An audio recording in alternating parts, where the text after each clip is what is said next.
Hello সবাইকে, আমি আরতি। আমার ছোট্ট মিনি ব্লগে তোমাদেরকে স্বাগত জানাই। মন্দির দর্শন করার পর আমরা চলে এসেছি বিচের ধারে, আর এখন কিনে নিয়েছি গরম গরম লঙ্কার পকোড়া।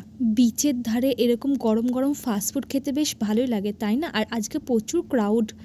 চলো চারিদিকটা একটু এক্সপ্লোর করি, ঘুরি। আর এই দেখো আমি কি দেখতে পেয়েছি, কত বড় একটা কচ্ছপ। জলের ঢেউ হয়তো কিনারায় চলে এসেছে, দেখো। আর বয়স হয়ে গেছে কচ্ছপটা, দেখে বোঝা যাচ্ছে।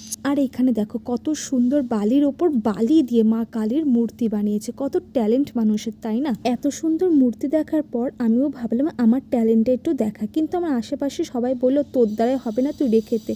তাই আমিও রেখে দিলাম। আর এখানে দেখো কত বাবাজি এসেছে, এখন হবে সন্ধ্যা আরতি। তোমরা কারা কারা পুরী এসেছো বলো তো? আমরা তো ফার্স্ট টাইম এসেছি, সবাই মিলে একসাথে থাকা, ঘোরাঘুরি করা, বেশ এনজয় করছি সবাই মিলে। ভিডিওটা যদি ভালো লাগে প্লিজ লাইক করো, কমেন্ট করো, আর চ্যানেলটিকে সাবস্ক্রাইব করো। Till then bye bye, tata.